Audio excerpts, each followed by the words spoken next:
And welcome back to SA Sports Show. Barry, I'm happy that our main man's on holidays. He's having a lot of fun today. It's been good, yeah. Exactly right. Yeah. His name is Phil Smythe, apparently. But anyway, we forget about him. We forget about him.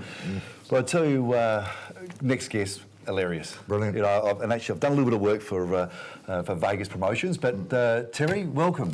Thanks very much, Paul. Yeah, thank you very much. Like I said, I've done probably half a dozen jobs over my time with your company, Vegas Promotions, and got me to do a little bit of hosting. And I'm talking way back in the probably the mid '80s. So you've been around a long time. Yeah, I go back to Roman numerals. Is that right? Yeah. What is the history of Vegas? Tell us the history. Well, I started Yellowstone Promotions. Yellowstone, that's right.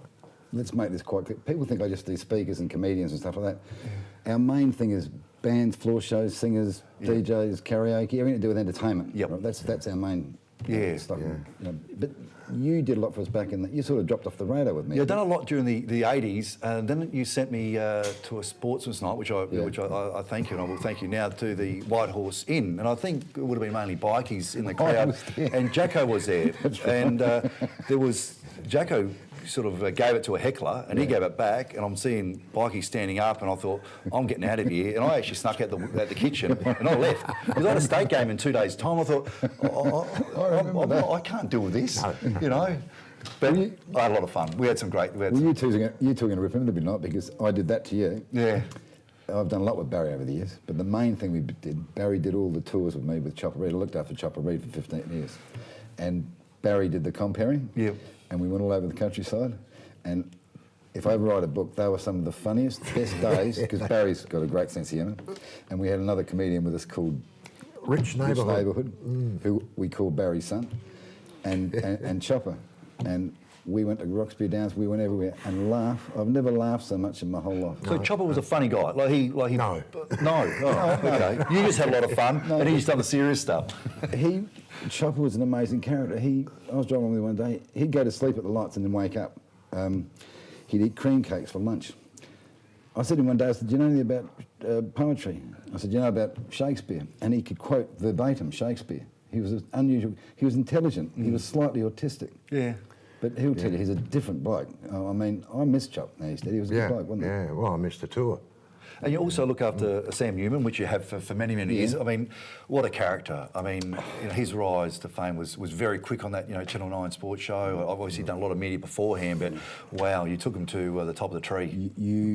People don't know, and people have an attitude about Sam Newman, what he's like. And Barry would tell you, he's the most generous, intelligent, brave man I've ever met. And I mean that. He is such a good man and such a good guy. I mean, fun times with him, obviously. Terrific. Yeah. Not so much now because he's had a prostate operation. He stopped drinking. We went to Europe when we got back. Yeah. He stopped drinking, just decided to stop drinking. So I've lost my plane, mate. Oh, is that right? Yeah. And how did he say it to? What did he just said, Terry? Because you've been impersonating him. No, he just... Off camera, I thought he'd done a beautiful job, actually. I can impersonate. I can do Jacko. I can do them all. I spent time with all of them. Jacko's an arsehole. But when you spend that much time with someone, you pick up their characteristics, and Sam's very easy to do because he amuses me. And some of the things, if Sam gets something in his claw about something, he won't let it go. You know, why would you do that, Derry? Why is that? Well, you go on and on, you know, and that makes me laugh. Yeah, that is just stupid. You've heard him do that, haven't you? Oh, plenty of times. Yeah, you brought in some fantastic people though, and you still do. You're the biggest in this state by a million miles. You're a million miles. But you brought in some really big acts. You bring these people in, but not only you bring them in, you travel with them. You go to the shows. You're there. You're ever present. You don't just sit back and be the boss and bring them in and let them go and whatever. You're there on the job. Well, I think it's important. And the other thing is, if you get to know the people you're dealing with and the clubs and whatever, and a lot of the people in the clubs now, I know as friends. And when the new person comes in, I know them. And on this, on a person on the end of the phone, I know them personally. Yep. Yeah. Like we ring up and swap jokes with each other, and doesn't necessarily ring me up about business all the time. But. Other than Neil Curley and Greg Anderson down the Highway Inn hosting the Melbourne Cup from a couple of years ago, what are some of the big acts that you've brought in of late? Gosh, there's been millions of them. Oh, I can imagine. Right now I'm trying to get, if I can, in the off-season I want to get Dane Swan, because I bring Dane over a lot, but I want to get Dane over with Dusty, get them together. Okay, yeah. Now, that'd be a good night. All right? But back in the I've done that many you forget. Yeah. I can remember the disasters. Some great comedians. Yeah. I want to hear the disasters. Well, some of the disasters. What? Oh, God, I had some beauties. One night we did a football club. I'm not going to say which one. It was a sportsman's night. Yeah. And it was Crackers Keenan, Right. Jacko, and there was someone else from Victoria. And it was a panel. And Mr. Football, Teddy Whitten. Teddy Whitten. Teddy was a great bloke, but he had no backward gears. And there was about 250 people there. And they were taking in turns giving their talk. And Teddy got up and started giving his talk. You know, Teddy was like, you know. And this bloke started heckling him and, you know, Victorian. And Teddy looked at him once. He stopped and looked at him for a second. Then he went on with his talk and the bloke started again. Teddy threw the microphone down. It bounced off the table. And he started to walk. And he'd only been up on the stage for about a minute. I said, Teddy said, no. And he walked off. And I went after him. He said, he walked outside and Cracker said, don't go outside, don't go outside, Cracker said, don't go outside, don't go outside. So I said, what's wrong, Teddy? He said, get that bloke out here now.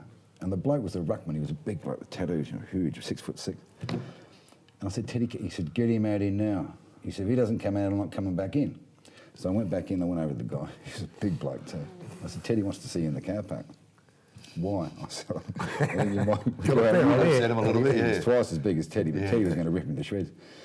But he knew his man, this bloke. He was much younger. Teddy would have been in his 50s then. And he said, oh no. I said, no. I went back to Teddy. He said, get him out here now. So I went back inside. I said, Teddy. He wouldn't move from that chair. I said, Teddy. And Teddy walked off up the path and left. Just went home. Oh. True story. We went back and they were staying at the hotel next to Braisted called the Hilton. Remember the little Hilton was there on the corner? Tiffin's on the park now. Yeah. And there was a nightclub there on Wednesday nights. So I said, I'll get Teddy. Cracker said, you won't get Teddy. Teddy won't be sleeping tonight. So I rang Teddy. This is a true story. I rang Teddy. I said, Teddy, Stu, what do you want? I said, we're over having a drink. No. He said, that bloke's upset me.